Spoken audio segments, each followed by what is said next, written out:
Bizarre Reality Media.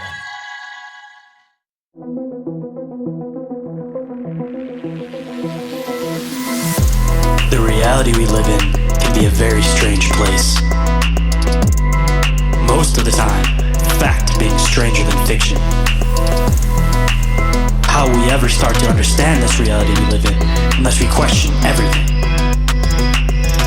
Join me and a guest as we unravel the mysteries of this reality, one topic at a time. This is Inquiries of Our Reality with Shayn Orin.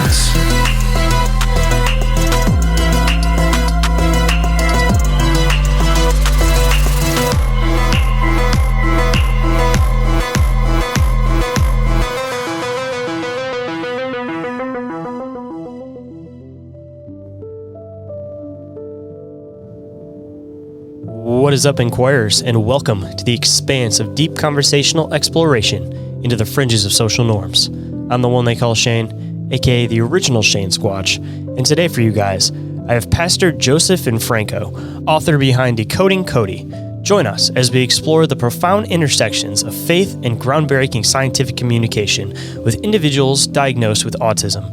Joe discusses his inspiring journey working with Cody and many other children to unlock the voices of those often unheard, revealing their extraordinary potential and relationship with the divine. But before we get into this fascinating conversation, just a couple of quick things. As I mentioned on the last episode, there's going to be a little bit of structural changes going on with the show. Just to give you a quick rundown of those again, I'm going to try to cut down a bit on ad breaks and possibly even trying to cut those down a little bit more in the future, but we'll see how stuff goes. As we start going through time a bit, I'm going to try to shift it a little bit more where if you guys are more so supporting the Patreon and donating to the show, I'm going to start pulling some ad breaks a little bit more away from the show and just try to shift it over slowly that way.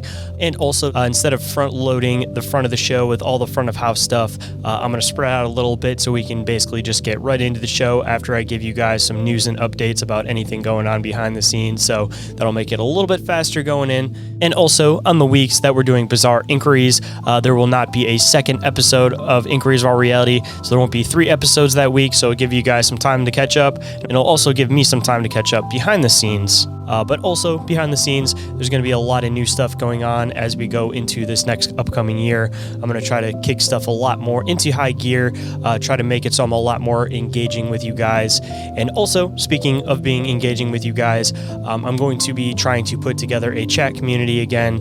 A big difference, like I mentioned on the last few episodes versus now, is I'm going to try to make sure that I'm active on it continuously anytime I see anything going on in there.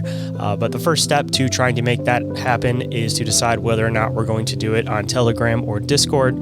So if you guys don't mind going into the show description, there's a quick little survey. You guys don't even have to put your emails, put anything in. All it is just a 2-option question. All you guys have to do is click that. That's it. No effort. Takes you half a second. If you guys don't mind doing that, I would definitely appreciate it. And then we could figure out which place we should start working on this chat community. And also, if you feel like doing some surveys and you guys possibly want to win a free t-shirt of your choice, if you guys don't mind taking the time to fill out an 8-question survey of all of your guys' thoughts and opinions pertaining to the show, it is all going to go towards helping the show grow and improve, as I mentioned, going through this upcoming year. But the only way I'm going to be able to do that is if you guys don't mind voicing your thoughts and opinions on the show so that it can continue to grow and improve. And with that, of course, be able to bring on bigger and better guests for you guys, and also continuously build a community for all of you guys and actually get to know you guys personally, which is something that I've been lacking for a long time, but I definitely want to take that opportunity to do. And one last thing before we get into the show, if anybody is interested in catching the next live episode of Bizarre Inquiries, that'll be happening on January 8th over there on the Bizarre Reality Media YouTube channel at about 7:15 p.m. Eastern Standard Time, the usual time. And if anybody has any questions, clips, or articles that they would like to submit for that, just make sure you guys get it to us before that date. And if anyone is interested in being a guest on the show, sharing their experiences or encounters, or contacting me for any reason whatsoever, the best way to do so is through email, which is inquiriesofourrealitypodcast@outlook.com. Or you guys could always call or text me on the Bizarre Reality Media hotline, and you guys can do that 24/7. That number is 313-364-1551. And if you happen to miss that, it is available down in the show description. And with that, let's get into the show.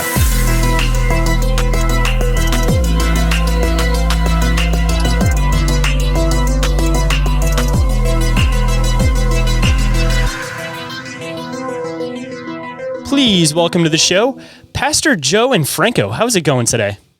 Hey, I'm doing great. Good to be with you, Shayn. Absolutely. After talking a little bit behind the scenes, hearing you pop up on a bunch of different shows, I was really fascinated to actually be able to get you on the show, especially we're talking a little bit beforehand, and I'm sure as we get into the show a little bit, I'll kind of give a little bit more information. But what you do a lot of research into is something that's very near and dear to my heart, on top of the fact of also, being a pastor and, spreading the word in the faith. So, I guess really looking forward to what we're going to end up getting into today, because your research has a lot of awesome. Well, you're doing a lot of awesome work over there. That's what I could say for the absolute minimum. Well, thanks, man. I appreciate it. Well, I guess a good spot to start for anybody that may not be familiar with who you are, what your work is exactly. I want you to let them know a little bit about yourself and a little bit about what got you going on it. Yeah, sure. So actually, by background, I'm an attorney, and originally from New York. I became a Christian at the age of 25. I had a profound supernatural experience. It was I was inquiring into reality. How's that for a play for you? And found it in a surprising way. So I had a long run as an attorney. I was doing religious liberty cases, representing a lot of churches and ministries. Then I had a season where I worked for a ministry called Alliance Defending Freedom, and headed up a network of lawyers there, and did a lot of training and sort of oversight of cases that were being filed. And then I left that and became what I had actually always wanted from the moment I became a Christian, and that was I became a pastor finally. So now I'm enjoying this stage of life, and I still will do some backup things, some legal things here and there for churches and nonprofits, but it's primarily now a pastoral role. Well, I wanted to bring it up just because I'm somebody that's still, relatively new to being reborn back into the faith. And it seems like when you come back, you always end up having these very profound experiences. And as you mentioned, when you were 25, you ended up having this profound experience that brought you back into the faith. If you're willing to share it, I'd absolutely love to hear about it. Yeah, sure. So, I was raised essentially non-practicing Catholic. The old joke was that you use the church at birth, marriage, and death, and that was nicknamed the Hatcham, Matcham, Dispatcham School of Theology. So I was always kind of a searcher, and growing up, I was subject to these times of introspection. I suppose looking back on it, I could say it was a form of depression, but it wasn't severe, like I needed medication. But I just now and then I would get away from everything. I wanted to know, what is life about? So I went through one phase where I was reading existentialist philosophy, which really, it's not a good thing to read if you're prone to sort of depression type thinking. And I can recall at one point thinking, is it really nothing to life? Is this really all an accident? And I think I was reading a book called A Happy Death, where the sort of person in the story just puts a gun to his head in the beginning and ends his life. And I thought, well, okay, I'm going to kind of get that. Ernest Hemingway reached that point and all.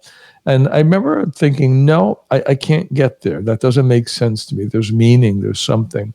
But I didn't know what. So I kept living the way I was.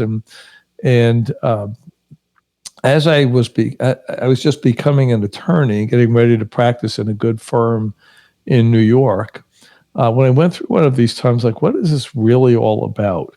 And there were glimpses of things. When I was in college, I actually studied Buddhism pretty deeply and went to a Buddhist temple for about a year and a half and did meditation and tried all these things and gave kind of a quick look at the Vedic writings, the Hindu Vedic writings.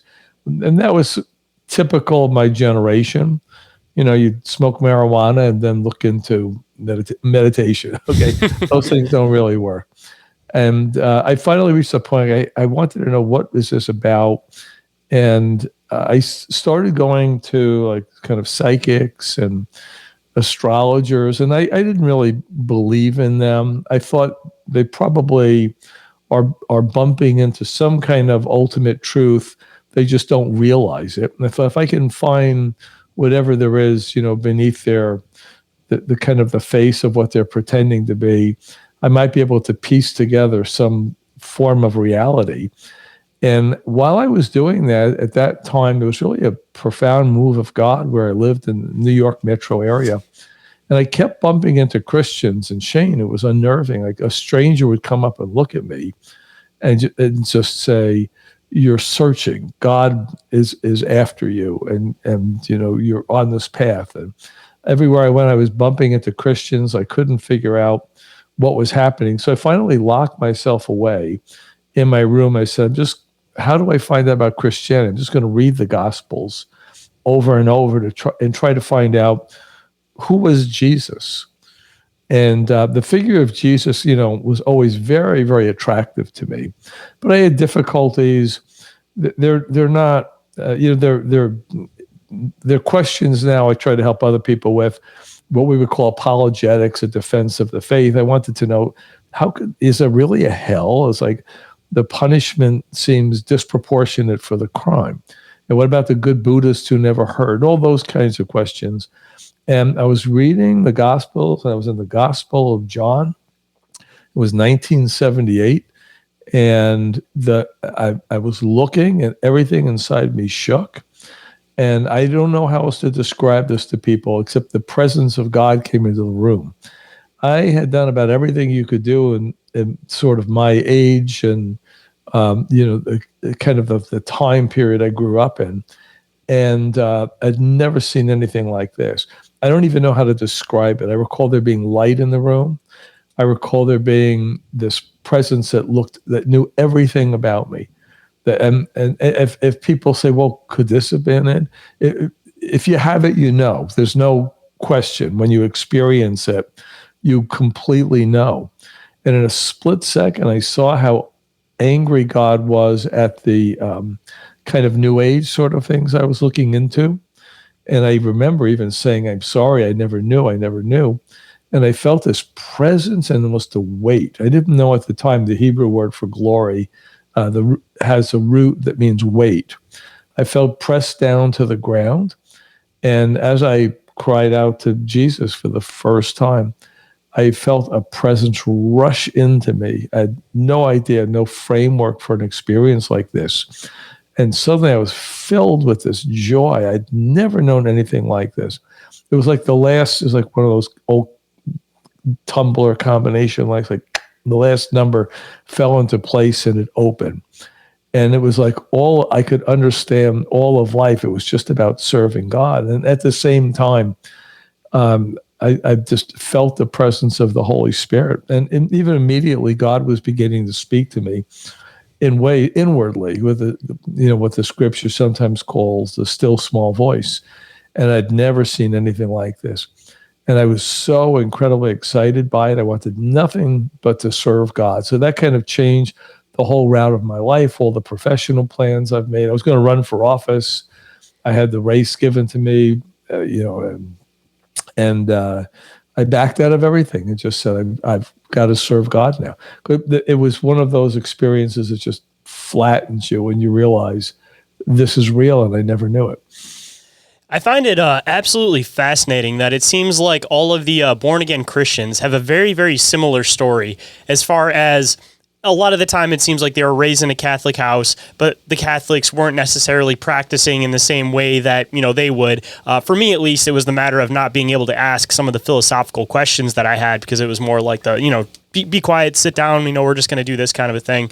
But it seems like with a lot of us, we end up going on this path where we start going on an adventure looking for spirituality, trying to understand our reality, going to all these different places, trying to find something that feels like it makes sense. And then ironically, we always seem to come back. And when we come back, it's always this really, really powerful moment that it's undeniable that you feel this absolute heavy presence. Even it'll be something like you'll pray for a minute and all of a sudden things will start to shift. You'll start to feel happier, and it's just unexplainable things that start to shift it this way. But it almost kind of seems like sometimes, like we were kind of mentioning before the show, that not everybody's faith journey is supposed to be the same. You know, some people are supposed to be in the church their whole life, and some people need to stray away in order to come back and really appreciate it. But it almost kind of feels like, I forgot what the name of the tradition is, but it's the tradition that Amish people do where they kind of cast everybody out, they go out, they have their fun, and at the end of that, they decide if they want to come back, they're going to come back. It almost kind of feels like that sometimes, that God knows that he has these people that are just, they question reality. They got to question every single aspect, but they have a hard time just going down one single lane. They have to kind of explore these different lanes and come back. And the hope is that you'll eventually come back. But it seems like that's kind of like the closest relation, is that God kind of has to let you run free and experience things so that you can come back and understand that the only absolute truth was him all along. But you will never realize that unless you see all of these other false prophets and lies in front of you first. Yeah, no, great point. And people, often ask, how come you had an experience and, I didn't, or something like that? Although many people have had experiences and they feel like they missed out on something. And I respond, no, I mean, God knows what we need. When I see somebody who hears a presentation of the gospel and they just inwardly know, and they're able to accept Christ and their life turns around, I marvel, and I think I wish I could have gotten there. My problem was I was very experience oriented. The only reason I think I got an experience like that was God in his infinite wisdom knew I needed an experience. And I always think in the Gospel of John, there's a story where, Jesus returns to see the disciples after he's resurrected, and Thomas is not there. And so when the disciples tell Thomas he was here, he just appeared in the room, Thomas says, unless I, put my fingers in the nails in his hands and all, touch his side, I'm not going to believe. So a little after that, Thomas is there. Jesus appears and shows Thomas his hands and says, here, come over, touch. And he encourages Thomas to believe. And Thomas falls down, my Lord, my God. And he clearly believes. And Jesus says something like, I'm paraphrasing a little bit, do you now believe because you've seen? Blessed are those who, not having seen, have believed. And I think there's a special something to not having the experience, and where you're just able to believe in faith. There's something in you that responds to God automatically in some way, that you don't have to necessarily maybe get the bumps and bruises that I had in life before getting there. So, everybody's experience is different. It's not better or worse to have an experience like that. I think it's just God knows what we need. Oh, yeah, I can definitely agree with that because, I mean, especially with a lot of the people that are born again, for example, it's like you and I kind of did, you go out, you kind of check out this whole new age concept and you see that none of it actually like practically really works, or for whatever reason, it doesn't quote work for you because it's not supposed to. So it almost kind of seems like after all these failed options, it's almost like he needs to have some way, shape, or form to try to like show you like, here, it was me all along. You just needed to realize that, because that's kind of what it was like for me, that I had experiences going through my whole life and I was kind of skeptical about a lot of them. But after having this new come to Jesus moment, it was kind of like, I finally realized that all of these moments were actually him all along. And he's like, I've been showing myself all along, but you just haven't realized it. And one of the main things that happened for me, at least, is I spent years not dreaming at all whatsoever. Like I would go to sleep and it would just be like split second, wake back up, and it'd be the next morning, like just blackness, nothing. And since I've been born again, I've been dreaming almost every single night. And it's been dreams that seem like they're almost like messages for things in life, like different paths or different things I need to do or different ways I need to follow. So just even little things like that. It's like, he takes away this ability for a long time, but as soon as it's that time and he knows that you need something, here it is, you need somebody to guide the path. I'm going to do that for you now. Like it's weird that it's an experience that's hard to explain unless you've been there. But if you spent years not dreaming and then all of a sudden you're born again, you start dreaming every night, like there's some divine divination to that. That's wild stuff, Shayn. I'm sure there's significance to those dreams. I say I'm definitely hoping so, because it seems like there's a project that I'm working on behind the scenes that's going to be something that it's going to be worked on with somebody else that's going to be helping to spread the word of the gospel. And it seems like he's been kind of pushing me down that path and making sure that I'm staying on it. So as I get a little bit closer, the listeners will hear more about it. And maybe at some point you'll be able to hear a little bit more about that and maybe pop on for that one at some point. But yeah, you just got to listen to these signs. And some people need them, some people don't. But like you said, there's a special place for people that don't need these indefinite things right in front of them. But I think it's a matter of, again, if you're somebody that's been inquiring about your reality for a long time, sometimes you just need that little bit of something. Yeah, and a lot of times when God's dealing with us, he has what I like to call the divine ambiguity. And what that means is something happens and you can stop and look and think, wow, that's exactly what I was praying about, or this or that. And you can pause in that moment and think, but that could have just been a natural train of events, or it could be that God is moving. And I think God desires, let me not put it that way. God builds in that ambiguity because faith is so important to him. Hebrews says, without faith, it is impossible to please God. And so he shows us in parts. Paul says, we know in part, we prophesy in part, we see a dark reflection. But the promise is when we come into his presence, we'll be fully known, we'll know as well, and all those things will be revealed. But now it's sort of like as part of the preparation for what's coming, for what God wants us, to be in eternity. We're sometimes left with that ambiguity. We have to be willing to press in and trust God and believe him. And then he seems to trust us with a little more and something a little deeper. So it's a lifelong journey, right? Definitely. And I mean, speaking of that, of course, this is probably a perfect way to kind of leeway into some of your work, because it seems like if there was anything that was a divine path that somebody was intended to follow, and it seems to be this work that you're doing. So I don't know where you want to start exactly. For anybody that may not be familiar with the telepathy tapes, for example, I don't know if you want to give them a little bit of a background on what exactly you're doing over there, but sure. Okay. Well, here's the story, and I'll work the telepathy tapes into it. The project is really centered around, it's this book, Decoding Cody.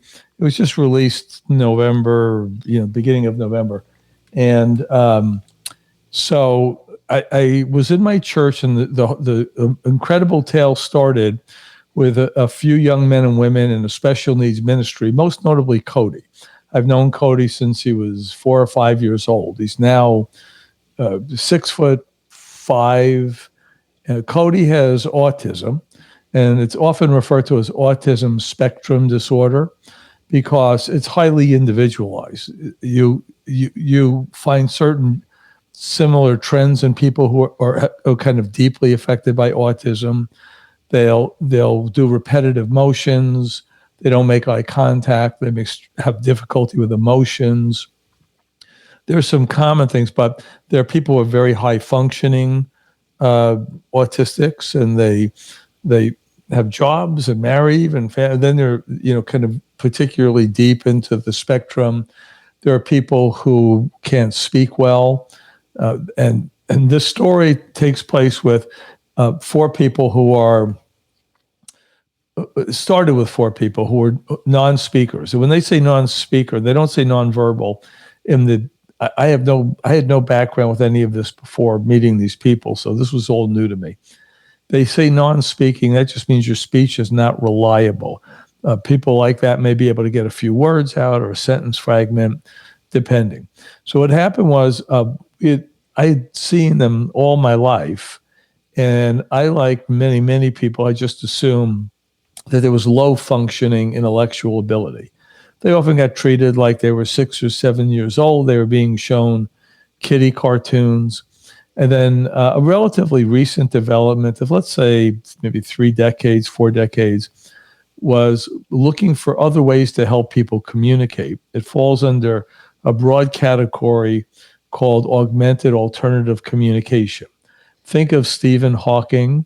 Hawking, when he was alive, was brilliant, and his ALS was destroying his body, and he lost the power of speech. He had that little voice box, and he was able to get 1 or 2 good fingers and press and communicate. In time, he lost even that ability. But Hawking was inside. He was brilliant. He was contemplating mysteries of the universe and black holes. But if somebody had never met Hawking and walked up and saw him in his wheelchair, they might have assumed, okay, he can't answer me. He doesn't really look at me. There's nothing happening. Well, there was a form of communication. I'm just going to call it spelling, as just loosely. And in spelling, it happens different ways. Some people use keyboards. The one that I'm most familiar with, the young men and women have a board with letters. It's about the size of your laptop screen. It's got the alphabet from A to Z, punctuation marks, a delete spot, and all that. And there were universities studying it. University of Virginia was a leader in it. They realized that in time, people with autism could cut new neural circuits and force their bodies to point to letters and spell what they were trying to say. See, autism is not an intellectual disorder. It's a brain-body disconnect. And they started saying immediately, I'm in here. Stop showing me kid cartoons. Please, I'm here. So this was just shocking. And when I heard that with Cody, I thought, oh my gosh, I've known him all his life. I give him silly fist bumps and all that. And then I heard other people doing it. Cody started telling us he was interested in history, politics. He loves talking about World War II. Matthew in my church loves architecture. My favorite is Elsa, who to me is like my granddaughter. Elsa went from kiddie cartoons to saying, I love math and chemistry. She's now gone through all her chemistry, all of her math and science classes. She wants to study the brain. She has the periodic table memorized. So as we found them, Shayn, I was so intrigued. I thought, this is incredible. I just went to be with them in spelling sessions and talk to them and find out more about how this worked and what happened, because I was intrigued on a personal and pastoral level. Like, what would it be like? When Cody started spelling, he was 19. What would it be like to be trapped inside your mind all that time and you're there? You can't enter a conversation. You can't tell people you see what's happening. You know how people are feeling. You understand all these things. And there's no way to get it out. And everybody thinks that you want 6-year-old activities. So I just wanted to meet them and know about this. Well, that by itself was a pretty good story. Where it went to incredible was when Cody was being, his word, oppressed by a demon, and we went to pray for him. And we just took care of business with this demon. And he described to me that it left, and he started describing the demon and how angry it was and what it was saying.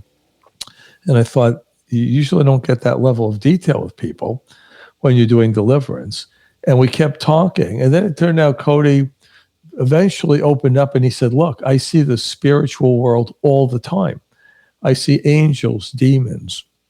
It got even more amazing. He sees Jesus. He's had many conversations with Jesus. It's happened since he was a kid in his crib. And he just never knew how to tell people, and he realized other people don't see it. When he was a little boy, his mom told me a story, just one of many examples. Cody's grandmother, so my friend Glory's mom, was dying. She was in her bed, her breathing was getting shallower, and she finally took her last breath. And right after she did, Cody, who was just a boy, was young, came running in the room all excited. And he looked at his grandmother's lifeless body and he said, bye-bye, Grandma. In heaven. See you in heaven, Grandma. And his mother was amazed. And it's one of those things that happens, you file it away. You don't know what to make of it. Many years later, after he started spelling, we asked him about it. And what he said was, when Grandma died, I saw it. He wasn't even in the room. Jesus came and took her. Grandma was so happy. She went to be with Jesus in heaven. Mom, you were so sad. You didn't understand that you're going to see Grandma again. He started describing all those things through this spelling. But after I found out that there were at least 4 people in my church doing this, I thought, this can't be the only place if this is real. And I started looking around. I did two things. I did a deep dive to see, can we really trust this? Is this really happening? Are they lying? Do they want attention? Are they hallucinating? So I did a dive into that. I can talk about in a little bit. Hold on tight, guys. We'll be right back after this brief commercial break.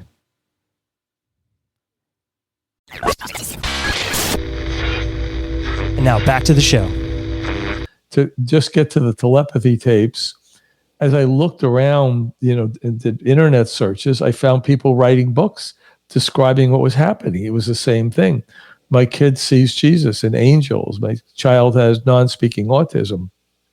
I connected with a few of the authors and got to know them, and they introduced me to networks. And these networks were asking me, gee, can you kind of come and pastor us? Our kids are talking about this. We don't know what to do. Are they really seeing it? Do we need discernment of spirits and and other related questions? While that was happening, a number of them were working with the woman who was doing the telepathy tapes.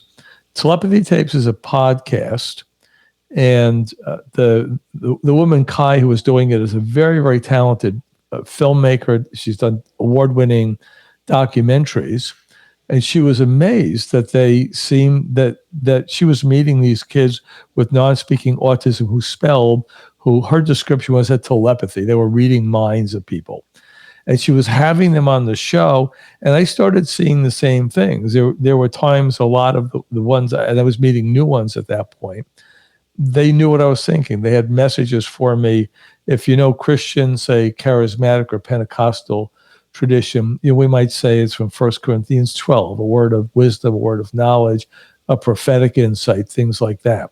So Kai reached out, and we talked for a long time, and I ended up going on her podcast, and mostly episode 7, a little bit in 8. And when Kai had me on, I was, in our interview, it was recorded, I told her what's happening. They see Jesus. They're talking about God. They see a place that's heaven-like called the Hill. This was really exciting to me. I had just learned about it. And little did I know that Kai had been hearing from over 100 kids about the Hill, this spirit place where the young men and women go. And she said in that episode, Joe was all excited about the Hill. I had to laugh. He didn't know how much I knew about it, and he was just hearing it.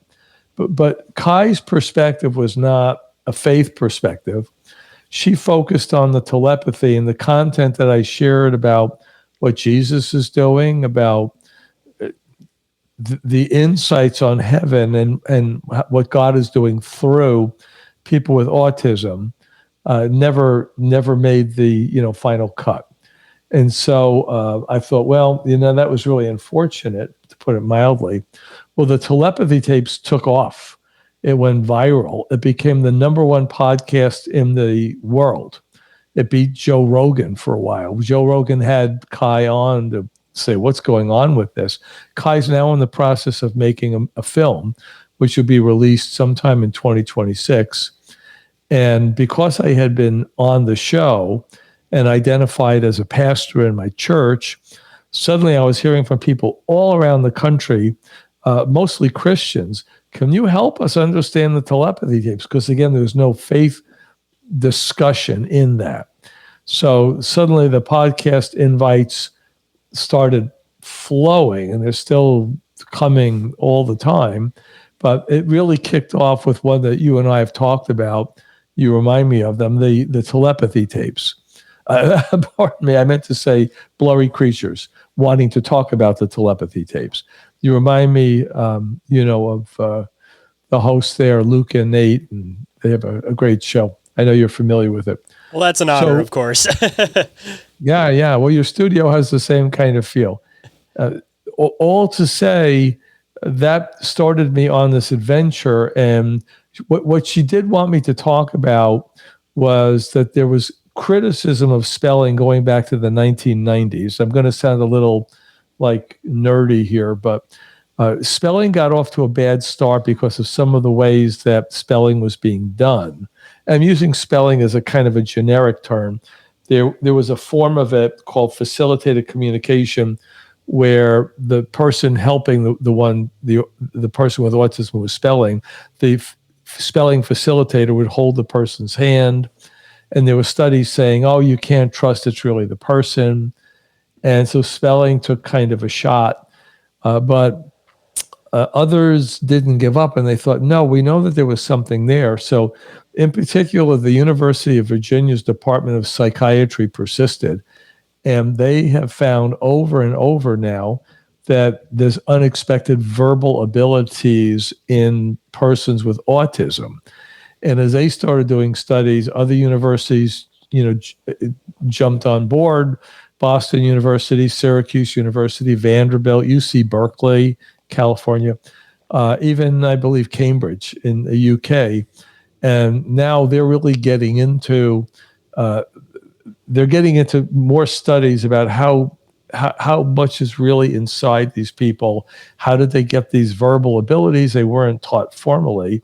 And they're realizing increasingly that they just learn language. They've been around, they're self-taught. And that's because we live in print-rich environments. Look around your studio there. I can look around over here. There's words everywhere, even on kids' toys. And so they were really self-taught. And now since those 40 negative studies, there's more than 100 positive studies. And the University of California at Berkeley is actually admitting students with autism who are non-speaking, who are well into the autism spectrum, and they're excelling because some of them even have what's called savant syndrome, where you wouldn't be able to have a conversation with someone as we are having, but if you're patient and you allow them the time to spell, some of them are prodigies. They have incredible mathematical skills. They have a mind-boggling memory, almost like photographic memories. I don't know if you ever saw a movie called Rain Man with Dustin Hoffman. Yeah, so based on a real-life person, Dustin Hoffman in that movie goes through a phone book and he's looking at pages, just glancing.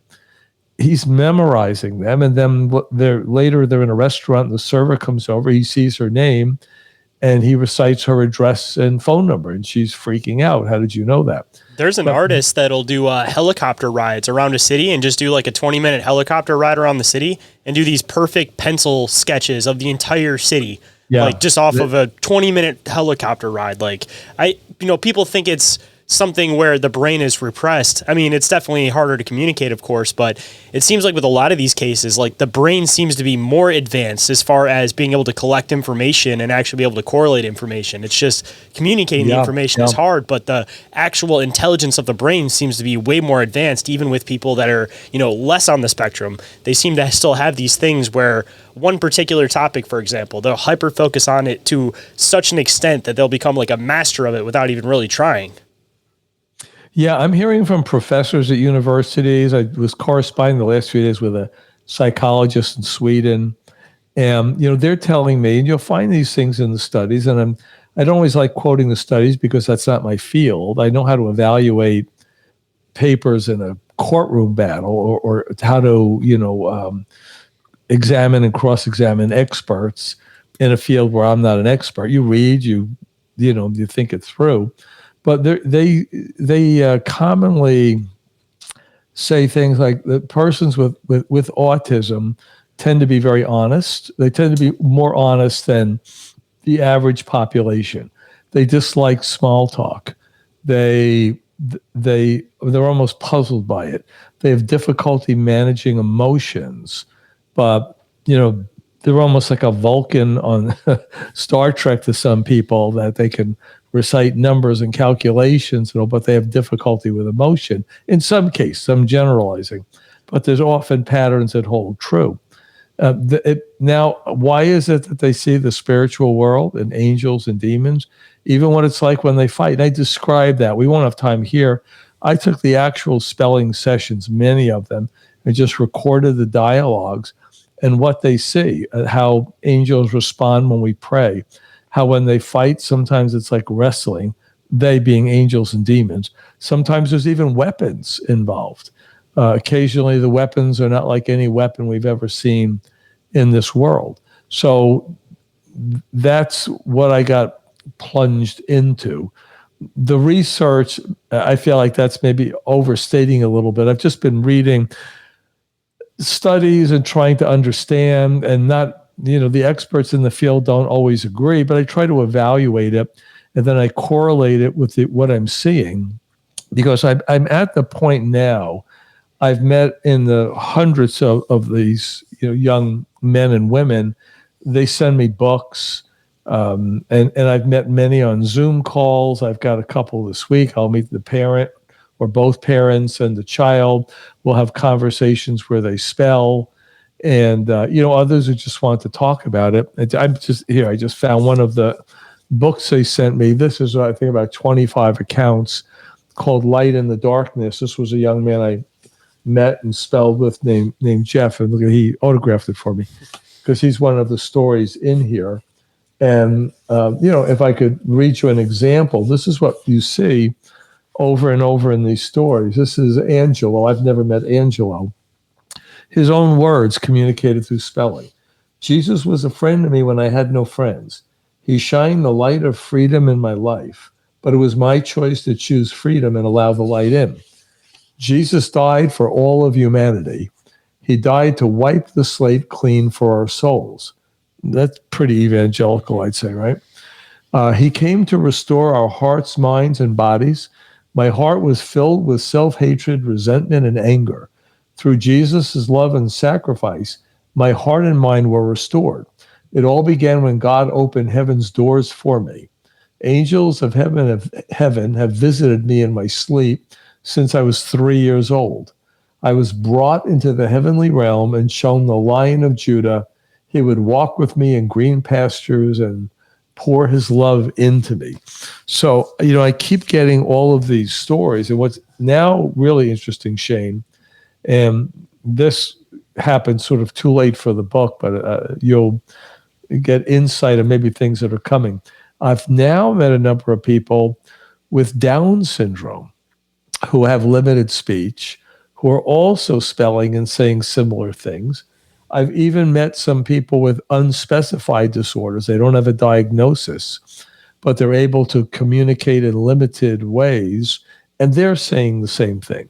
So it's maybe raising the possibility that this is broader than just autism. It's God giving a grace to people who are struggling in life with profound disabilities to help them to cope with what life is like in the body or the brain that they have while they spend their time in this world. See, I'm kind of curious if it might even be a matter of, they spend so much time within their own mind, just trying to just fathom like how deeply philosophical you can become just sitting in your own mind all day. Actually taking the time to sit in your own mind and actually start to notice and become aware of these things around you. I'm kind of curious if that might be a factor in it. Of course, Jesus is going to show himself to, of course, try to help these kids out. But even on the other side, I wonder if it's not even a matter of him specifically trying to show himself or anything in this realm trying to show itself, just a matter of them becoming more aware because of the fact that they actually have to sit in their own minds and actually become aware of the things that are happening around them. And they also don't have that cap of the materialistic world that starts to kind of push against them too, because they also get to have the ability to, I guess, actually still sit in their sense of wonder and actually have the time to deeply feel like actually sit with some of these deep questions in life. They're not pushed into the whole materialistic rat race of the world where, they got to get up every morning. They got to go to work. They got to do this. They got to do that. Because when you're constantly on the go, then you're not going to actually pay attention to all these little things going on around you. And in turn, I feel like it's one of those things that if you turn your back on it enough and you don't look towards it, eventually it's going to stop showing itself. Yeah. I've wondered the very same things. And there may be something else in play with what you're saying. That is, there are studies that show if somebody's deprived of one sense, the brain actually reorganizes, you might say loosely, it rewires to make the remaining senses more acute. So if somebody is blind, it's not uncommon. They'll have a greater sense of, touch or hearing. And it could be that because of the sensory impact, that people with autism have, that the brain has rewired in a way that they're just more aware of certain things. A number of them, and these young men and women, I'll call them spellers as shorthand. I don't mean that disrespectfully in any way. They're people who spell, but it's just easier to say that way. So a number of them have said, gee, we think you probably have the ability to do that as well, but you don't see it, or you're not as attuned to it. Now, some people are. I know plenty of people with spiritual gifts that are profound. Some who have, sometimes they're called seers, who say that they can see into that dimension. I don't have that gift. I've never seen it. But I can say everybody's experienced something. If I'm before a skeptical crowd, I'll ask, how many of you have had the experience, the phone rings, you think of Aunt Sally, whom you haven't spoken to in 2 years, and it's Aunt Sally. Every hand goes up. Every human being has these experiences, but we don't know what to do with them. So because they're not normative, we don't experience these routinely, we kind of like push them aside, like, oh, that was, but everybody's got that story, yeah, there was this time. And psychology has recognized this. The telepathy tapes had a psychiatrist whom I've gotten to know through this process. And she taught at Harvard and Johns Hopkins. So she's, obviously very bright. And she's told me, and I kind of remembered some of this from college psychology, that we've known about this a long time. One of the founding names of psychology were Sigmund Freud and Carl Gustav Jung, and there were others, but they were towering figures. And Jung wrote a work called Synchronicities about these exact kind of things. He believed in essentially ESP. And he said we should study these. The brain picks things up in ways we don't know. He actually got a scientist who studied quantum mechanics. And that's the ultimate weirdness, if you've ever read on that. Two particles separated by an infinite distance can interact and at the exact same moment affect each other. And there's all kinds of strange stuff built into what's around us. So, all to say, I'm sorry to go off on that tangent, that I don't think this is that uncommon. It could be that there's just something about other conditions and autism when you're significantly into the spectrum that makes you more able to see those things. As you said, you're inside your own mind. You're not distracted by material things around you. Maybe your senses are just keener because you lose touch a little bit with your body. Sometimes they don't even feel their limbs. So there's a number of things happening, and that may be what gets them there. Though you might be interested in this. There's a young woman I know, she's a friend, Brooke Brown, and I put 2 chapters about her in the book. She's had cerebral palsy all her life and been in a wheelchair. She has very limited speech, and she's had those same visions. She remembers being in a heavenly type of place with Jesus. And she's also an author. She's been treated all her life like her words would be, there's nobody home. Brooke's an honors graduate of Arizona State University. She was her graduation speaker, first speaker to ever get a standing ovation. She did it with a voice-activated device. She's an author. She's done theater. And yet strangers will come up to her because she can't speak well, and she's in a wheelchair. They'll talk to her like this, hi, how are you? She was Miss Arizona Wheelchair, and her theme in the competition was always assume competence. She went to the Miss US Wheelchair event and was like second runner-up. And she's a spokesperson for that. Of course, I'm transitioning a bit here. One of the big things on my heart in writing this book and doing the research and doing what I'm doing is to help us see disabilities and people with disabilities differently, and to even help churches start seeing things differently, and creating special needs ministries to start seeing people as image bearers of God and kind of get past the way I think society has misunderstood a lot of this. Oh, yeah. I think it's one of those things, too, that obviously everybody has somewhat of a purpose. Like, there has to be some divine reason why these people have this in the first place. And I often kind of wonder if it's almost like an in-between type of a thing. Like, you know, people are clearly supposed to be becoming more spiritual so we can have more of a connection with God. So maybe these people are kind of in this weird in-between spot where the reason why they have these cognitive abilities in this physical world and they have issues speaking in this physical world is because they're almost living this life where they're in between the physical and they're in between the spiritual.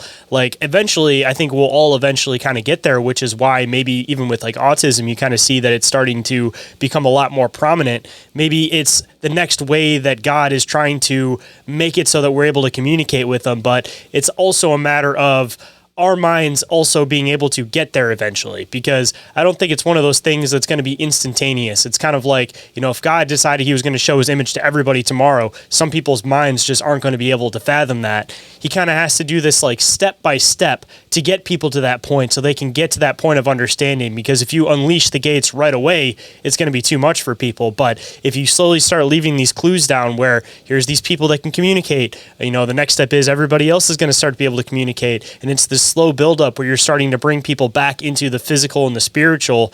You know, maybe that's partially what this transition is intended to be, and that's why with a lot of this autism stuff in particular, there seems to be such an advancement to the mind itself. It's just a matter of learning how to use it properly, because it's like an updated system that maybe, you know, still has some bugs as far as, you know, coming from the physical into the spiritual world. Yeah, and it's also interesting. The subject of near-death experiences is getting more popular. Have you explored? I think you've explored that a little, right? Yep, I've done a few episodes on it. That's something that's always fascinated me, and also something that's weirdly enough also led into my faith journey is everybody that's had these experiences, they all seem to come back to, no matter what religion they are, they describe these things that are extremely Christian-like. You know, they'll describe these angelic type beings. They'll describe these bright light beings. And also, too, at some point, I want to get back into the hill, but same with what you're kind of mentioning with the hill. It seems like these experiences you see so frequently between all these different people that at a certain point, you have to consider the fact that all these people are seeing the same thing. Yeah, the reason I raised the subject is I've been reading a number of those books, and also I've been reading up on, you know, there are verified stories all throughout the Muslim world of Jesus appearing to Muslims in dreams and visions. Iran has one of the fastest growing churches percentage-wise in the world. And what I'm seeing, Shayn, it's interesting. It's sort of like concentric or overlapping circles that young people with autism, you know, whom I'm meeting, are describing Jesus in certain scenes like the hill. And there's a lot of overlap between the people in the near-death experiences, the seeing the sensation of light, even beings of light, the feeling of peace when they're in a place like the hill. The big thing that unites all three is they all say Jesus is just overwhelming when you meet him. They all say his eyes in particular just radiate this love, this profound love, unlike anything they can really describe. There's nothing like it. You get the sense of how fully loved and accepted and desired you are by God, the value that he puts in you know, on each one of us. And seeing Jesus drives that point home, that the value God sees in us and his desire for every one of his creation, the value is so high that he gave his only son. You know, that's the heart of the gospel, right? Mm-hmm. God so loved the world, he gave his only begotten son, that whosoever believes would have, you know. So we understand the gospel is tied to that concept of love, and they see that and they describe that. Just before we get to the hill, interesting point. I've asked many, many speakers, can you describe Jesus for me? The first answer I always get from every one of them is some variation of this. He looks like love. He is love for us. He is God's love expressed. Eventually, if I ask, they'll give me physical descriptions. Jesus is average height, has like Mediterranean, sort of darker skin, brilliant bluish green eyes, a dark beard, a full beard. They all say he has holes in his hands and his wrists.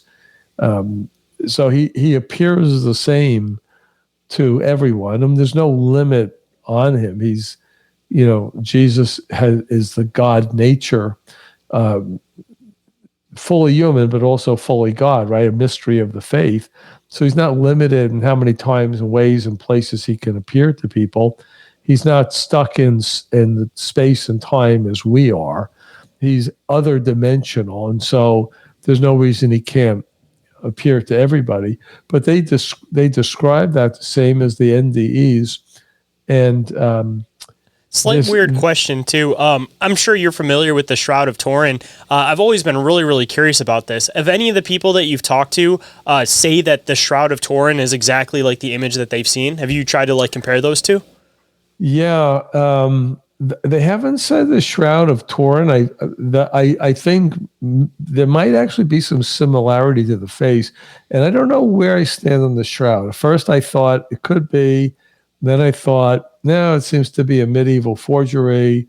And now apparently it's been re-examined. I've heard some episodes on the Shroud of Turin, and some of the stuff is wild, so it could be an image. The one I get most commonly is an artist depiction done by, she was a young girl at the time.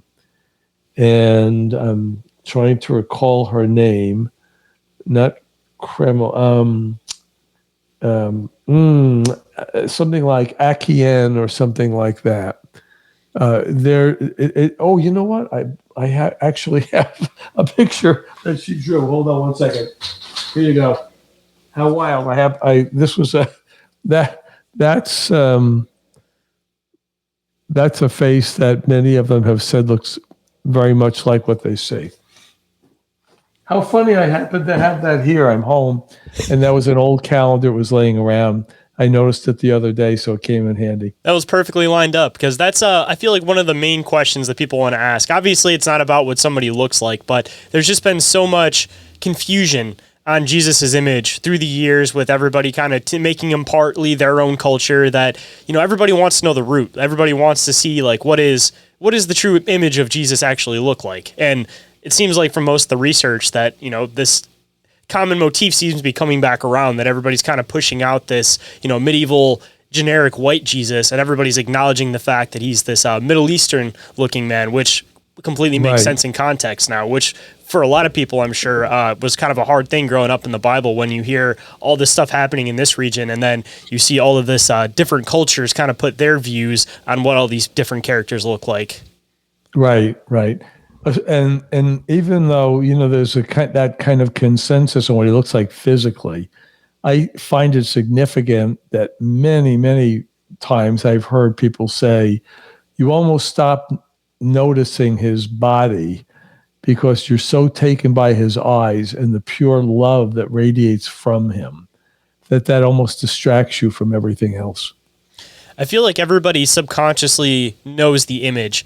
Like, it sounds kind of weird, but I think it's something that's, well, I don't even think it's weird, but it's implanted in everybody's head. Like, everybody, if you close your eyes and you just think about him, you're going to get this image in your head. And I'm assuming that is the image. It's just a matter of, it's been misconstrued because of everything that people have seen printed in front of them. Like, everybody knows their true image in their heart, but, it's the stuff in the real world that starts to throw people off. But I guess that is part of the great deception, though, because if everybody knows in their heart that this person exists and this is what they look like, and then you're getting thrown all these fake images of this person, it starts putting down in people's minds. And I guess that's part of the great deception, right?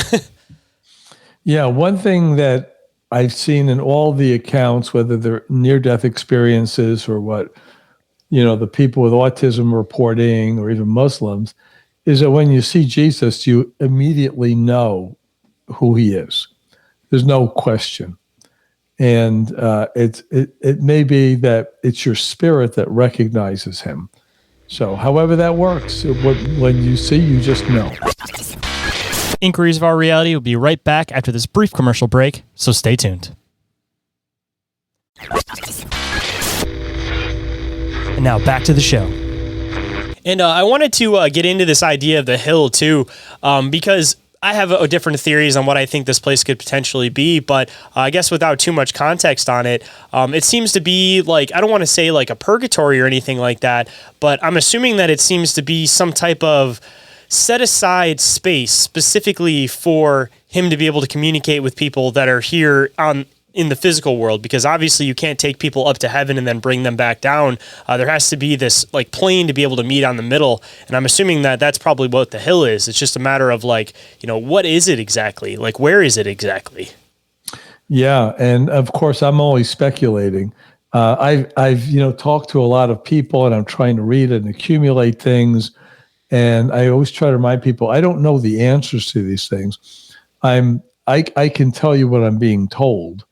And things change. Something I was leaning toward one day, maybe a little later is more information, and now I'm not as sure. But the hill is, and by the way, now seems there's more than one hill. And the hill is more an expression for a place, a kind of a state, a state of being. It's not heaven. A few of them have said it's not heaven, but it's got characteristics that are heaven-like. The hill it's a beautiful place. It's occupied by angels. It's covered with grass. The flowers are very important. They all talk about the flowers. I went into some detail in the book and what they say about the flowers.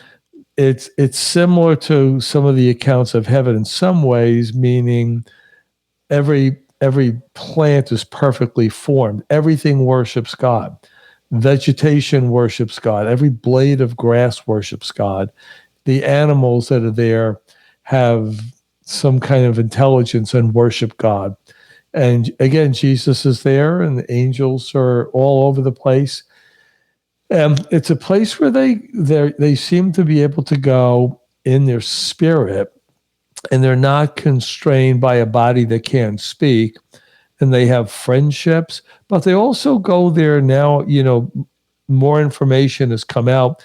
They go there to learn. They go there to get assignments from Jesus. They intercede for us. They're not there just hanging around like, let's go to my friend's house. It's a profound place. Some people have asked, well, Paul writes about the third heaven. The Hebrews believe, it was the first heaven, second, third could be the second heaven. If the first is kind of the earth and the third is sort of the throne room of God.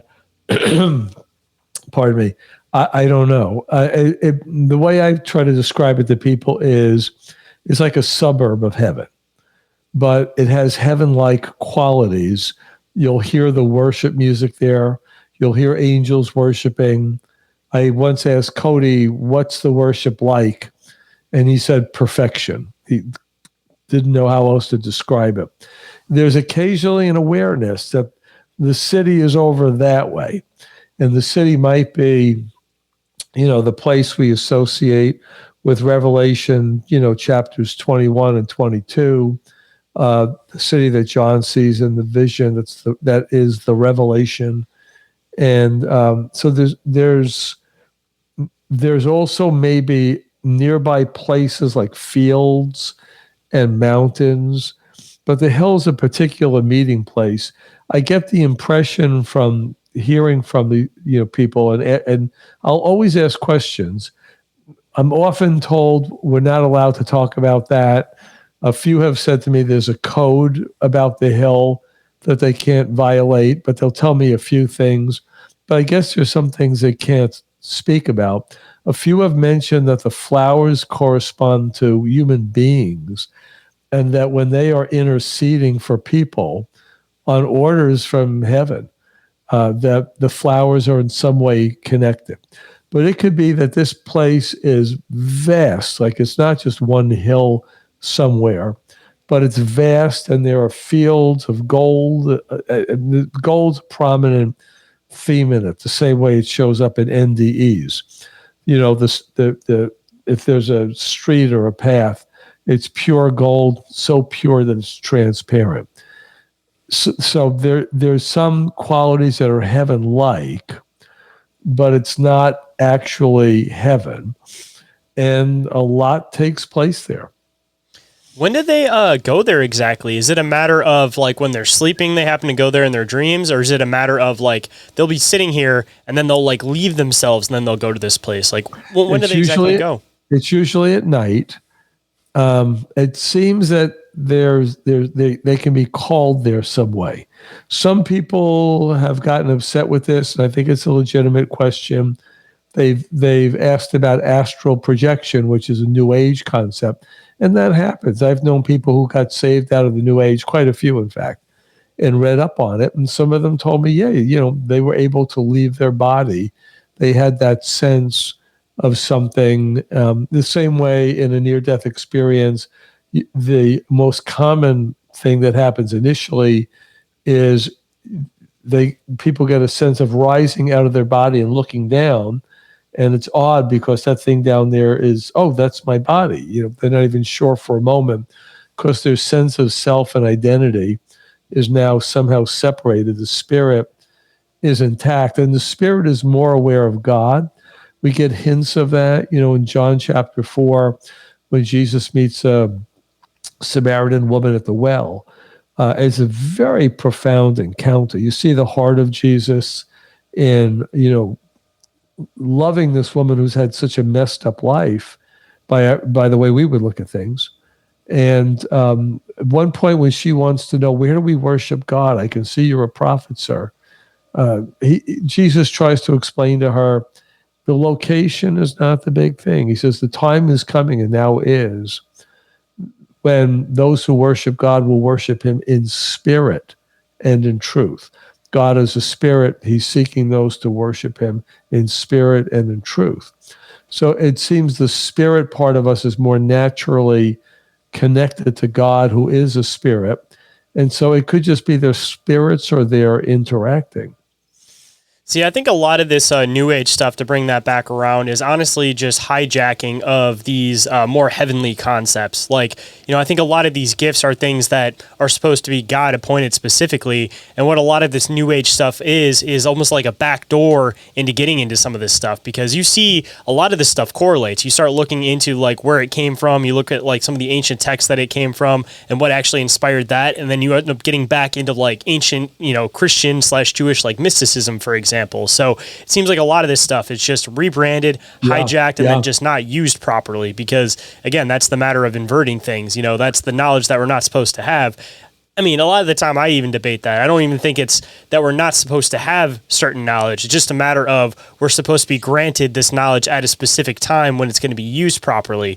And if you give people this knowledge before they're intended to have it, then you have stuff like people astral projecting and going into places that they're not supposed to go, for example. But, if you got it when God was able to give it to you and you got it at the point where you know how to use it properly, then you might only be using it for things such as going to a place to communicate with God, for example, which is probably the intentional meaning for, quote, astral projection.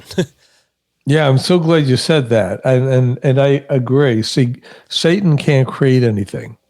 The nature of evil is to take what God has created, and everything that God creates is good by definition. And Satan just perverts it. So, I mean, for example, the heavens tell the glory of our God. The psalmist declares that. We're entering the, Advent season now, and it kicks off with the Magi, knowing the Messiah is born, because they see the sign in the stars. We have seen his star.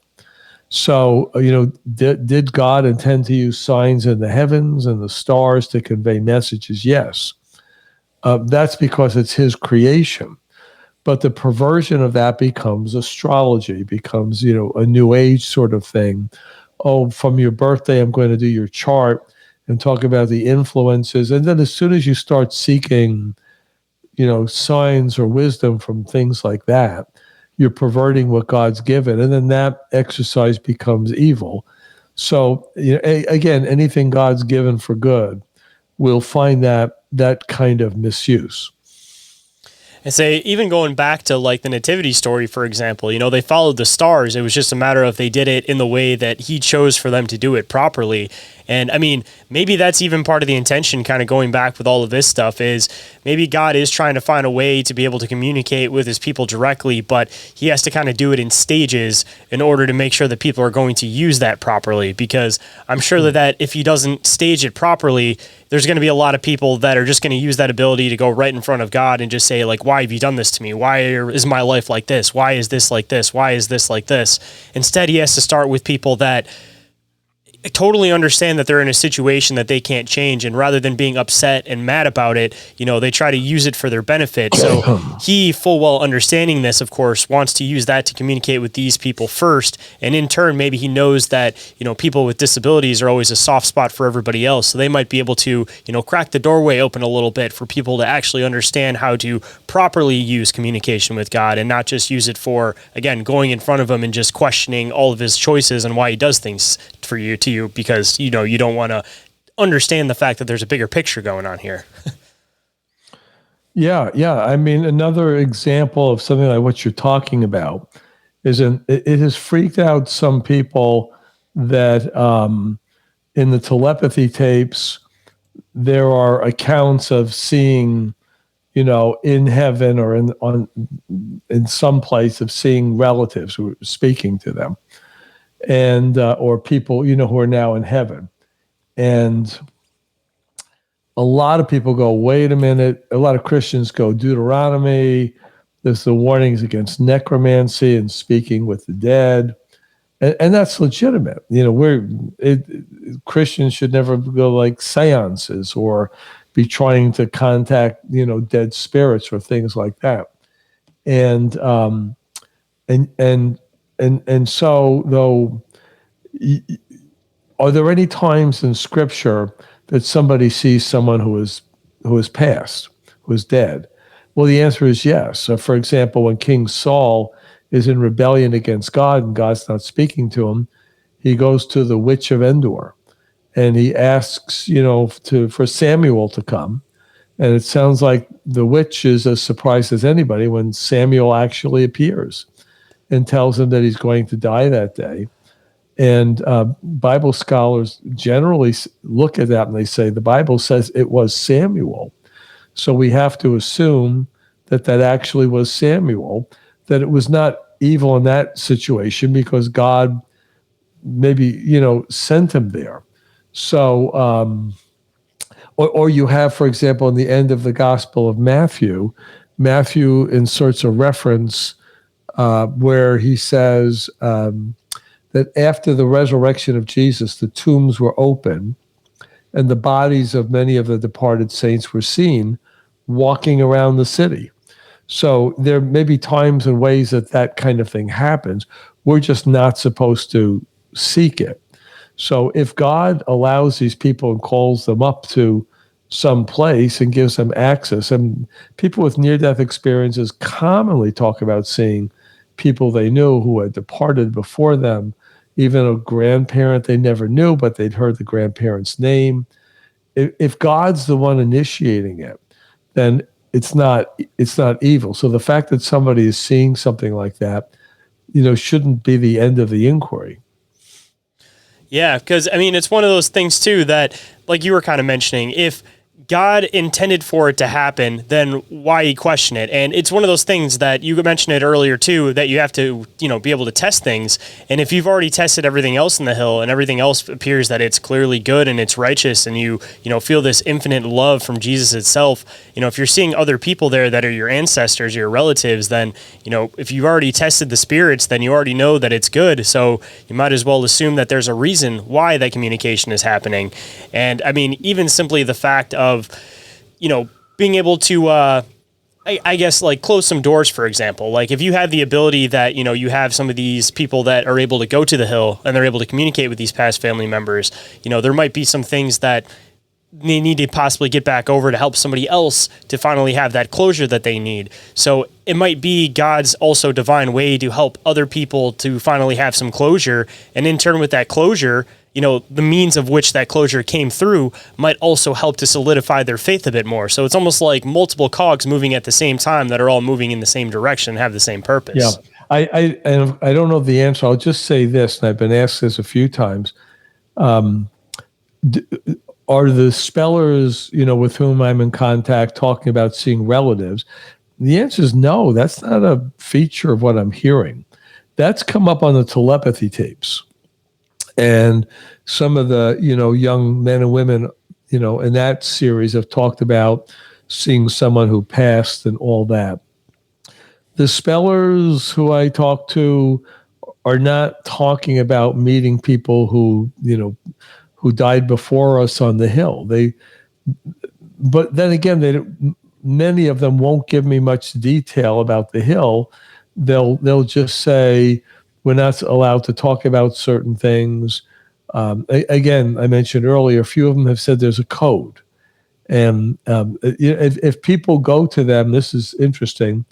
And I've had people write to me and say, "Oh, could you ask about this or that?" And I say, "No, they're not." They're not little oracles. When they're asked questions, one of the common answers they give is, "You need to pray, read your Bible, and ask God and trust Him," because they're always pointing to the fact that our faith is supposed to be a relationship. And anytime somebody starts thinking in terms of, oh, well, I can go to that person and they'll get the answer, you start creating a barrier between you and God. And they're always emphasizing, no, when you're a Christian, you're a child of God. He wants you going to him. He doesn't want you feeling like you have to go to this one or do that ritual to come into his presence. He wants to be with you. He wants that relationship. And so there are forms of religion that destroy relationship. Religion becomes more about ritual. You say prayers a certain way. You do certain routines. You do certain sacrifices.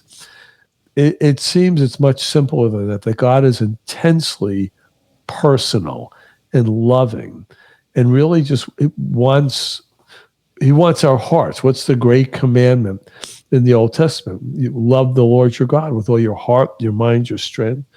And, the second Jesus said is like the first, love your neighbor as yourself. God is relational. He wants us to not only know about him, but to know him, to walk with him. Just out of curiosity, bringing it back a little bit to the telepathy tapes, you'd mentioned the fact that a lot of that research wasn't necessarily done from like the Christian perspective on a lot of this stuff. So some of the other kids that were communicating, I'm assuming that not all of them probably were under like the Christian mindset and faith as far as this stuff goes. They're assumably still having these telepathic communication type abilities, possibly even with some ancestors and stuff. Have you noticed, or do you think it's possible that maybe some of these kids that don't necessarily have the framework or don't have the same like belief structure might actually be having communications with other things that are almost trying to hijack the sense of communication?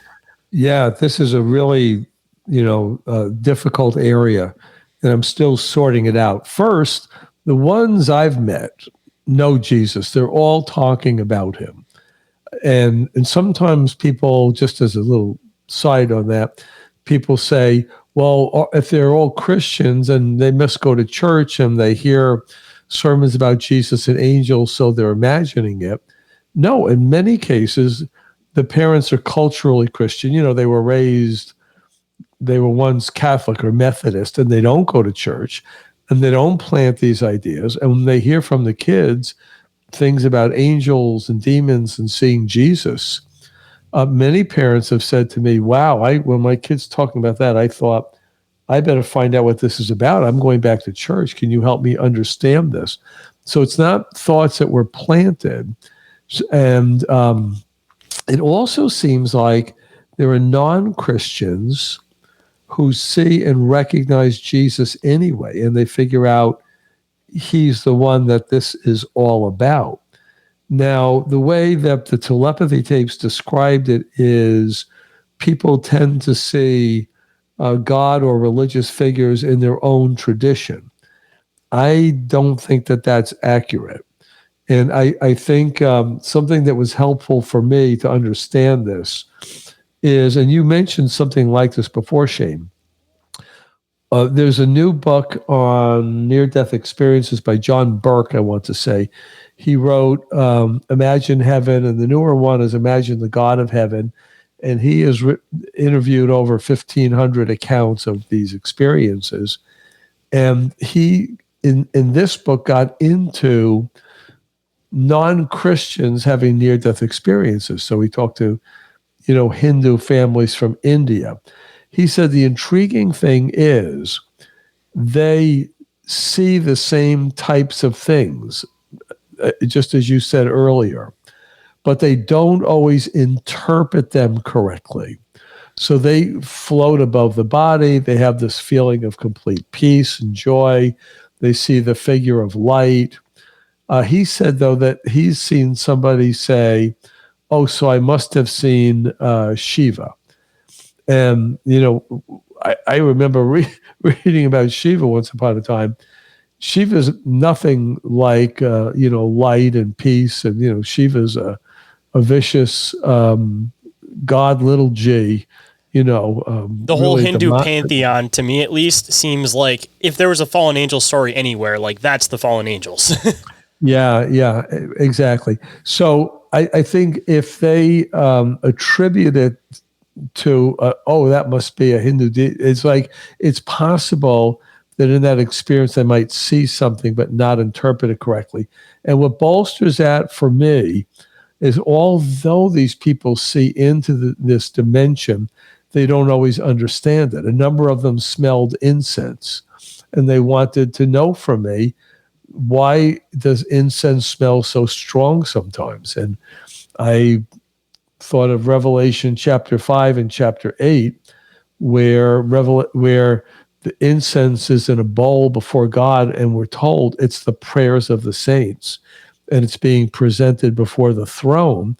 And I would say to them, this makes sense. If you smell it more intensely when angels are fighting, angels are released in response to prayer. One of them even gave me a name of an incense, but there's different types. It was like amaranth or something, and I looked it up. And there is a type of amaranth. There is an incense by that name. So, but they don't always know things. There are times, for example, let me start this way. Angels are easy to see. They all see angels as light. Some of them are able to see features, others not. Some see forms, they can see wings. It varies in their experience. But the angels are worshiping God, pointing to Jesus. The demons are dark, they're vicious. They say they lie, they're hateful. It just consistent with what Scripture says, right? Jesus said the enemy comes to steal, to kill, and to destroy. The devil's a liar. When he lies, he speaks his native language. He's a murderer, Jesus said. He's he's responsible for, he's the influence for Cain to kill Abel. It goes back that far. And, but sometimes they will see something and it's a little more ambiguous. And the Bible does tell us Satan is able to appear as an angel of light. So I've had some of them ask me, well, what is this? I don't know. And they're a little disturbed. So I'll go through, discerning of spirits with them. I'll start with, okay, did the spirit worship Jesus? Did it mention Jesus? No. Okay, well, what is, look at the test in 1 John. That, if a spirit doesn't worship Jesus, doesn't point to the Father through Jesus Christ, it's not from God. Or I'll ask them, how did you feel what did it say to you?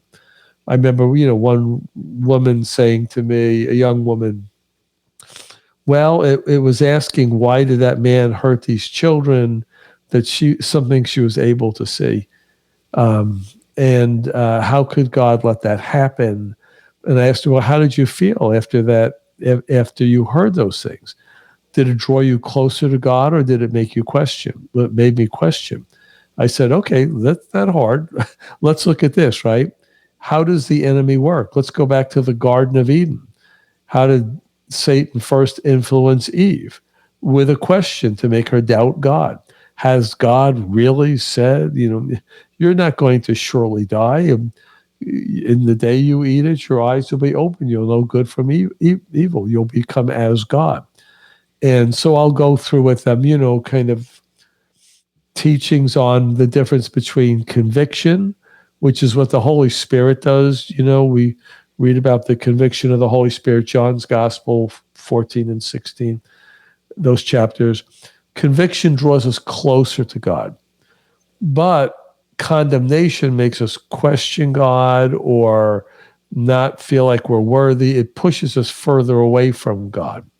And that's a tactic of the devil as well. In Revelation chapter 12, John sees a vision, and a dragon who's identified as Satan is cast down out of heaven. And he says there's great rejoicing in heaven. And the rejoicing goes like this. The one who condemned them, the saints, day and night before the throne is finally thrown down. So we'll go through that kind of thing. Did it promote condemnation? Did it promote conviction to make you want to draw closer to God? What was the fruit of it? Was it consistent with the fruit of the Spirit? Were you feeling peace, joy, love? Or was it more like a fruit of the flesh? Was it promoting anxiety or fear? And those are places where, demons inhabit and make inroads into us. So they don't always understand everything that they're experiencing. Certain things are clear at times. Other things are not always. And I try to help them with that when those kinds of things come up. That's why it's really, really important to actually know the words of God, for example, because I was hearing somebody break this down the other day, and I found this absolutely fascinating, talking about the Garden of Eden story, that they mentioned that when they were told not to eat from the forbidden fruit, that Eve wasn't around at that time. It was just Adam. And then when Eve comes around, that's when the devil tries to manipulate her, because it looks for that doubt in her mind, because it notices that she says, oh, God said not to eat or to touch the fruit.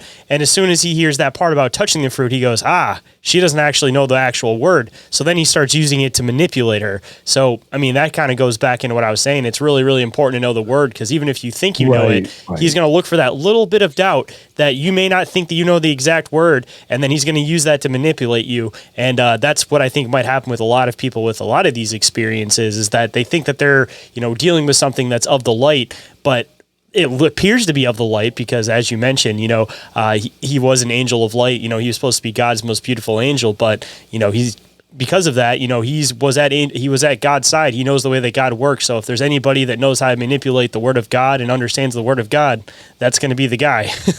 Yeah. And the great majority of, the ones I've met who have autism love the word of God. And they'll often say, you need to read the Bible, you need to understand it. But they also emphasize having a personal relationship with God, that the Bible is a way of understanding God, and it's a step toward knowing him closer, because he wants to know us and be with us. Hold on tight, guys. This is our last break, so stay tuned. And we are back to the show. So let's hop right in. Well, I guess kind of starting to wrap up a little bit towards the end, because I feel like this might be a perfect spot to put a cap on it, because I definitely want to come back for a round 2 at some point, and I feel like there's a lot more we can get into as far as the hill and everything goes, but I guess kind of starting to wrap everything down a bit for today. I always like to end the show with some words of wisdom. So if there is any words of wisdom you might want to bestow on the listeners today, what might it be? Yeah, I think this is the thing that's most impressed me. I've been a Christian 47 years. And I've never felt as close to God as I do now. This whole thing has been a very powerful experience for me. And some people are going to hear, they'll be skeptical. We never got to the proofs. When I examined this like a lawyer, were there motives to lie? Were there, could these be hallucinations? When I realized it's likely they're telling the truth and they're seeing these things, they confirm it, the things they say happen, They confirm each other's stories, even though they've never spoken. I realized God is, I think God is trying to change our thinking. That when, you or I would say, yes, every human being's an image bearer of God. We say that, we'd pass a lie detector test, but we don't always see people at the margins of life that way. And it's not just people with disabilities, just people we pass on the streets who are battered. And I have such a sensitivity now, a greater sensitivity for that. I'm trying to notice people more, and I'm realizing this is God's paradoxical ways. So much of faith is paradoxical. If you want to be great in the kingdom, learn to be a servant to all. The last will be first, and the first will be last. When you think you're weak, when you're weak, you're actually strong. Or 1 Corinthians, chapter 1, God uses the foolish things of the world to confound the wise. And over, you see these things. And here I think are people who have been overlooked by culture, marginalized, a lot for many generations, just medicated.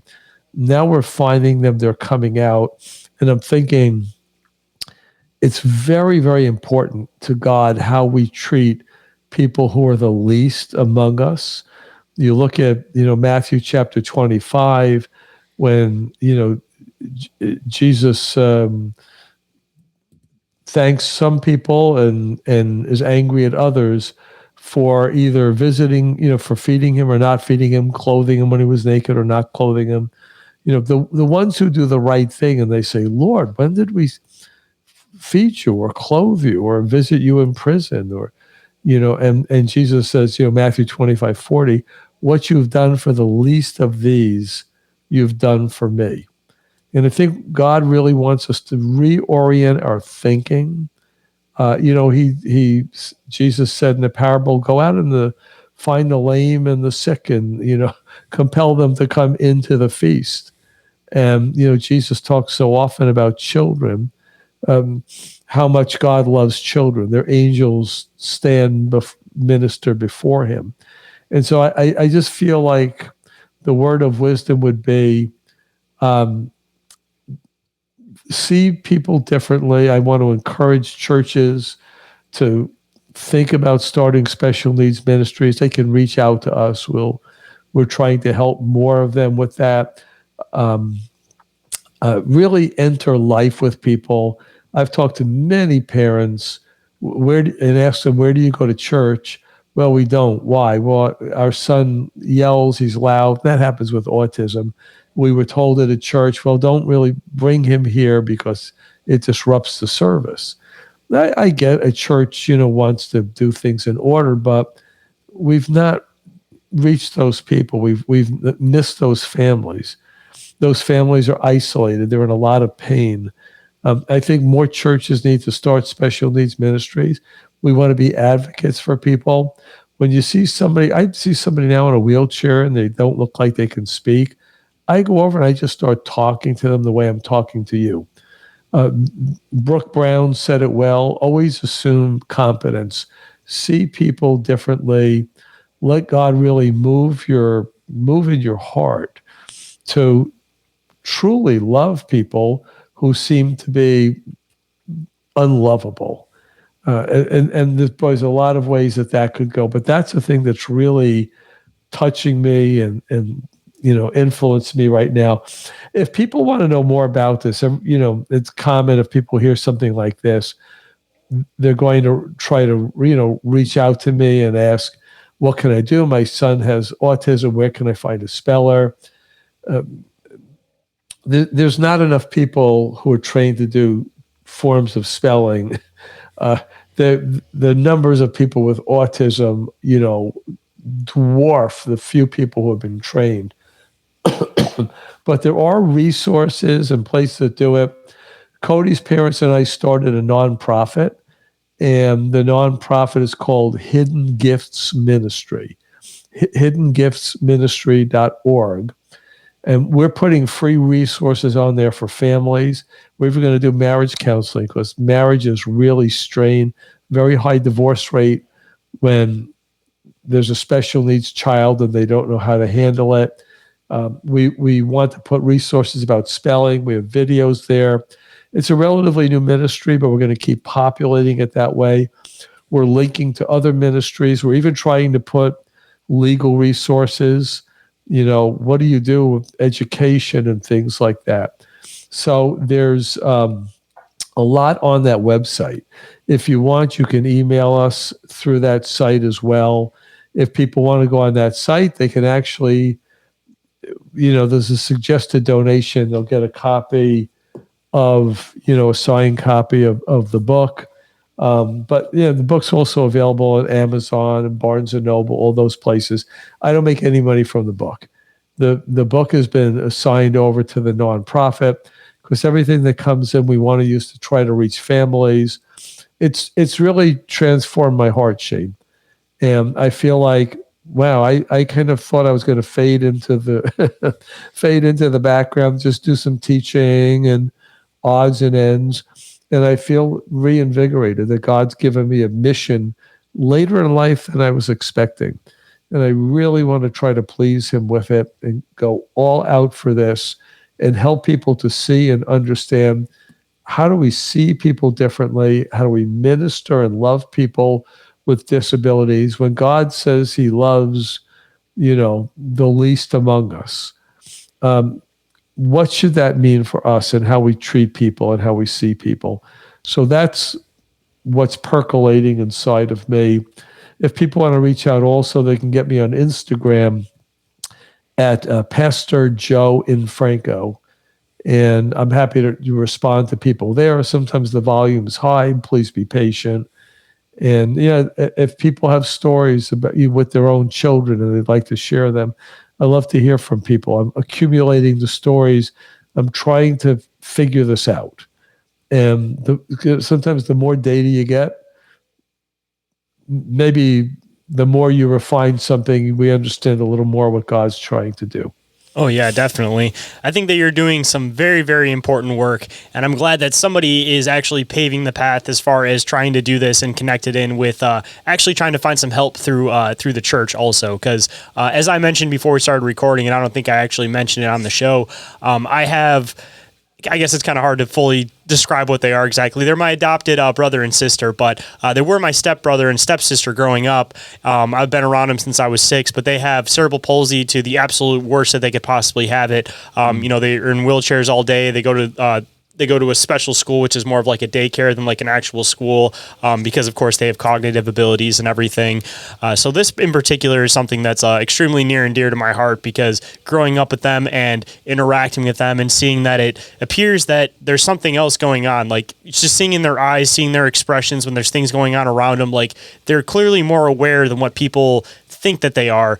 And this is something that I've kind of wondered about forever, and connecting it back in with faith, it completely makes sense. And I think it's, like I said, some very, very important work, because these families are some of the people that need help the most. These are the people that you should be welcoming into your church, because they need faith, they need the help, they need the community, they need the resources the most. So I don't understand why people would be pushing any of these people away just because they have a child that's a little bit extra loud, or they might need some extra help, because, as far as all the teachings go, like these are exactly the types of people that you should be making that extra effort to go above and beyond and help. And like I said, it's always been a very near and dear soft spot in my heart that anytime I've ever experienced anybody saying anything derogatory about anybody with any sort of, mental disability, I've always been one of the people at the forefront to put a stop to that, because, people make jokes about it. They want to think what they want about it. But if you go your entire life interacting and having these people around in your family, you realize that they are, I don't mean this in that way, but like a special breed of people in the aspect of, there's clearly something that's beyond what we can comprehend about them. And it's just a matter of spending time around these people to actually understand that there is something special that God gave them. It's just a matter of, we can't understand it because we don't understand this divine message, but there's a purpose why God made them the way that they are. Well, be with those stepbrothers, talk to them as if they understand every word you're saying. Who knows what if they can speak or communicate at some point. You may be surprised. And as the churches, I don't want to be too hard on them because it's easy for us in a vacuum to say, why aren't churches doing this? Churches, the great majority of churches really do mean well. I think they're just not equipped. And so it doesn't come up. We're not looking to, chastise them. Why haven't you done this? We're looking more to lure them in to say, look, you can do this. It's not as hard as you think. We have a big special needs ministry in my church. We minister to 80 to 100 families every week. The kids get Bible lessons. It started with Cody and one woman who had a heart to do something. There was no budget. There was no room to meet in. But there was a woman who was an advocate, and she helped the church see. And a lot of times, again, for churches, it's just more, we don't know what to do. I mean, we don't have a lot of room, and who's trained? We don't have anybody trained. There were resources, and again, we've got some in the on the website. But then there's ministries like Johnny and Friends, Johnny Erickson Tada.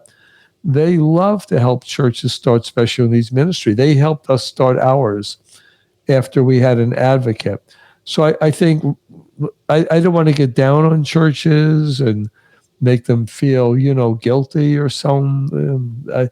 I think we love them into it. We let them, we let God just work in their heart. And the encouragement I would give to churches and ministries who get into it is we start thinking, well, we're going to minister to these people who don't have much to offer. And then in this act of divine reciprocity, we find out that they have an awful lot to tell us. I mean, I've met, people like Josiah, who's the subject of a book his mom wrote, Josiah's Fire. He talks like an Old Testament prophet at times. I've met Houston. His mom wrote the Book of Heaven about him. We've only met on Zoom, but he looks at people and he sees the colors and knows and understands things about them. He's seen heaven. He's written about it. And, Josiah has a blog, not a blog, a Facebook account, Josiah's Fire. It just brings me to tears at times. And more, I mean, Shayn, I sat with not in person, on a Zoom call with a mother and a 10-year-old boy. She reached out and said, I want you to meet him. And this 10-year-old boy is at times sounds like a 10-year-old kid. And other times he's saying things like, you have no idea what Jesus did for us when he died on the cross. You think it's just, he died for our sins, and that's true. But he did so much more. He did thousands and thousands of things, and you have no idea how much he loves you and how much happened on that cross. And I'm thinking, oh my gosh, I'm a pastor. I've studied for decades. I feel like I'm sitting with, just somebody who hears so directly from God and has these insights. So in this great act of divine reciprocity, they end up blessing us and helping us, interceding for us. And that's the way God works it. The body has members. The members all support each other. And think of it that way. We won't, we're not going to get down on people. We're going to try to love them and lure them into finding out the goodness of God when we minister to those who are hard to reach. Oh, yeah. I mean, nobody ends up understanding the prophets at the time, but, after a few years, people start understanding that these people might be actually seeing some divine prophecy. So just a matter of time before we have some more understanding of them. But people have to take that initiative to start trying to make the effort to understand them. And also, because you're mentioning not talking bad about churches by any means, I just wanted to acknowledge the fact that the church that my stepmom goes to, it's a Catholic church.